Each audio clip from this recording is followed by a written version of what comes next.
Doctor APJ Abdul Kalam ഇന്ത്യയുടെ 11ാമത് രാഷ്ട്രപതിയായിരുന്നു അബുൽ ബക്കീർ സൈനുലാബ്ദീൻ അബ്ദുൽ കലാം എന്ന doctor APJ Abdul Kalam. പ്രശസ്തനായ മിസൈൽ സാങ്കേതിക വിദ്യാ വിദഗ്ധനും എഞ്ചിനീയറുമായിരുന്നു ഇദ്ദേഹം. ഹൈന്ദവ ക്ഷേത്രങ്ങൾക്ക് പേരുകേട്ട തമിഴ്നാട്ടിലെ രാമേശ്വരത്ത് ഒരു സാധാരണ മുസ്ലിം കുടുംബത്തിൽ 1931 ഒക്ടോബർ 15 സൈനുലാബ്ദീന്റെയും ആഷിമയുടെയും ഇളയപുത്രനായാണ് APJ അബ്ദുൽ കലാം ജനിച്ചത്. അബ്ദുൽ കലാമിന്റെ ബന്ധുവായ ഷംസുദ്ദീൻ അവിടുത്തെ ഒരു പത്രവിതരണക്കാരനായിരുന്നു. രാമേശ്വരത്ത് കൂടി കടന്നുപോയിരുന്ന ട്രെയിനുകൾ അവിടെ നിർത്താതിരുന്ന കാലത്ത് പത്രങ്ങൾ വണ്ടിയിൽ നിന്നും പുറത്തേക്ക് കെട്ടുകളായി വലിച്ചെറിയുകയായിരുന്നു പതിവ്. ഈ കെട്ടുകൾ എടുത്തുകൂട്ടുന്നതിൽ ഷംസുദ്ദീനെ അബ്ദുൽ കലാം സഹായിച്ചിരുന്നു. ഈ സഹായത്തിന് ഷംസുദ്ദീൻ കലാമിന് ചെറിയ പാരിതോഷികം നൽകിയിരുന്നു. ഇതായിരുന്നു തന്റെ ആദ്യത്തെ വേതനമെന്നും അദ്ദേഹം തന്റെ ആത്മകഥയിൽ രേഖപ്പെടുത്തിയിരുന്നു. രാമനാഥപുരത്തെ ഷെവേർഡ് സ്കൂളിലായിരുന്നു കലാമിന്റെ പ്രാഥമിക വിദ്യാഭ്യാസം. സ്കൂൾ വിദ്യാഭ്യാസ കാലത്ത് കലാം ഒരു ശരാശരി വിദ്യാർത്ഥിയോ മാത്രമായിരുന്നു. എങ്കിലും പുതിയ കാര്യങ്ങൾ പഠിക്കുന്നതിനു വേണ്ടി എത്ര കഠിനാധ്വാനം ചെയ്യാനും അദ്ദേഹം തയ്യാറായിരുന്നു. രാമേശ്വരം സ്കൂളിൽ പ്രാഥമിക പഠനം പൂർത്തിയാക്കിയ ശേഷം കലാം തിരുച്ചിറപ്പള്ളി സെന്റ് ജോസഫ്സ് കോളേജിൽ ഉപരിപഠനത്തിനായി ചേർന്നു. 1954 കലാം ഈ കോളേജിൽ നിന്നും ഭൗതികശാസ്ത്രത്തിൽ ബിരുദം കരസ്ഥമാക്കി.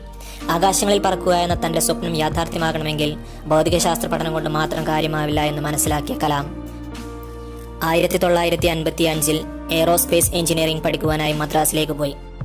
മദ്രാസ് ഇൻസ്റ്റിറ്റ്യൂട്ട് ഓഫ് ടെക്നോളജിയിൽ ഉപരിപഠനത്തിനായി ചേർന്നു. 1958 ഹിന്ദുസ്ഥാൻ എയറോനോട്ടിക്സിൽ ട്രെയിനിയായി ചേർന്നു. വിമാനങ്ങളുടെ പൈലറ്റ് ആവാനായിരുന്നു കലാമിന് ആഗ്രഹം. വ്യോമസേനയുടെ പൈലറ്റ് പരീക്ഷയിൽ പരാജയപ്പെട്ടത് കലാമിനെ കുറച്ചൊന്നുമല്ല നിരാശനാക്കിയത്. 8 ഒഴിവുകളിലേക്കുള്ള ഇന്റർവ്യൂവിൽ കലാമിന്റെ സ്ഥാനം 9ാമതായിരുന്നു.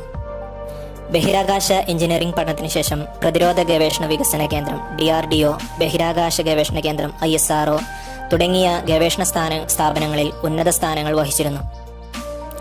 ഇന്ത്യ തദ്ദേശീയമായി വികസിപ്പിച്ച സാറ്റലൈറ്റ് ലോഞ്ച് വെഹിക്കിളിന്റെയും ബാലിസ്റ്റിക് മിസൈലിന്റെയും വികസനത്തിനും ഏകോപനത്തിനും മറ്റും അബ്ദുൽ കലാം വിലപ്പെട്ട സംഭാവനകൾ നൽകിയിട്ടുണ്ട്.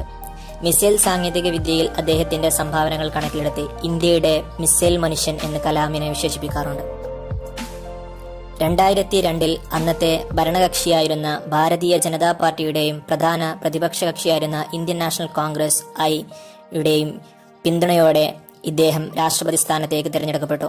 തന്റെ ജനകീയ നയങ്ങളാൽ ജനങ്ങളുടെ രാഷ്ട്രപതി എന്ന പേരിൽ പ്രശസ്തനായ ഇദ്ദേഹം 2007 ജൂലൈ 25 സ്ഥാനമൊഴിഞ്ഞ ശേഷം തന്റെ ഇഷ്ടമേഖലകളായ അധ്യാപനം, എഴുത്ത്, പ്രഭാഷണം, പൊതുജന സേവനം തുടങ്ങിയവയിൽ ശ്രദ്ധ കേന്ദ്രീകരിച്ചു.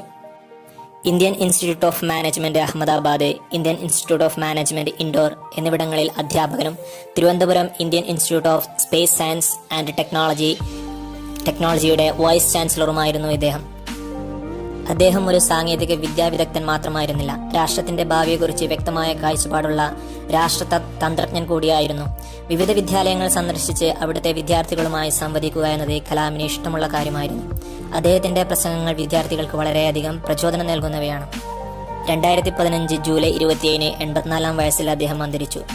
ഷില്ലോങ്ങിൽ ഇന്ത്യൻ ഇൻസ്റ്റിറ്റ്യൂട്ട് ഓഫ് മാനേജ്മെന്റിൽ പ്രസംഗിക്കുന്നതിനിടെ ഉണ്ടായ ഹൃദയാഘാതത്തെ തുടർന്ന് കുഴഞ്ഞു വീഴുകയായിരുന്നു. അദ്ദേഹത്തിന്റെ ഓരോ വാക്കുകളും ഇന്നും ഓരോ യുവതലമുറകൾക്കും പ്രചോദനമായിക്കൊണ്ടേയിരിക്കുന്നു.